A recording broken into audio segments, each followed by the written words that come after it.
ભુજ તાલુકાના ભારાપર ગામે આજે તસ્કરોએ ફરી એક વખત તરખાટ મચાવીને મોબાઈલની દુકાનમાંથી તસ્કરી કરેલ છે। ખાસ કરીને પટેલ ચોવીસીના ગામોમાં છેલ્લા 1-2 અઠવાડિયાથી બનેલા બનાવોને પગલે સર્વત્ર ચિંતાની લાગણી જન્મી છે। દરમિયાન મળતી વિગતો મુજબ ભુજ તાલુકાના ભારાપર ગામે ગઈકાલે રાત્રિ દરમિયાન એક મોબાઈલની દુકાનમાં ત્રાટકીને તસ્કરોએ ચોરીની ઘટનાને અંજામ આપ્યો હતો।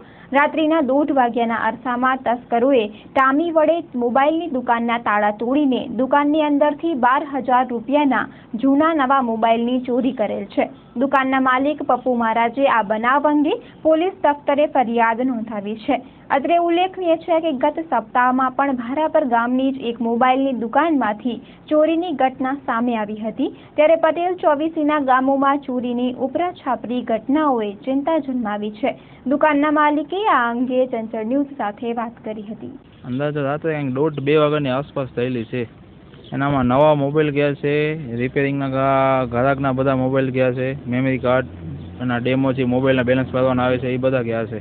અત્યારે તો કાંઈ કહી ન શકાય, તાળો તોડીને કરી છે અને તાળો તોડીને અંદર ઘૂસ્યા છે એમ। હા, રજૂઆત તો બધું થઈ ગયું। LCB વાળા પણ આવી ગયેલ છે અને પોલીસવાળા પણ આવી ગયેલ છે। હા, સરપંચને પણ આવી ગયા છે।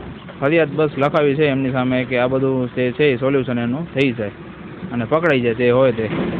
હા, એનામાં પણ થઈ હતી। એક સુરેશભાઈની અંદર છે, શિવશક્તિ મોબાઈલ કરીને છે, એમની દુકાનમાં પણ થયેલી છે। એટલે બીજાનું તો આપણે કહી શકીએ એમ નથી, પણ અત્યારે અમારે અહીંયા કને એવું થઈ ગયું છે।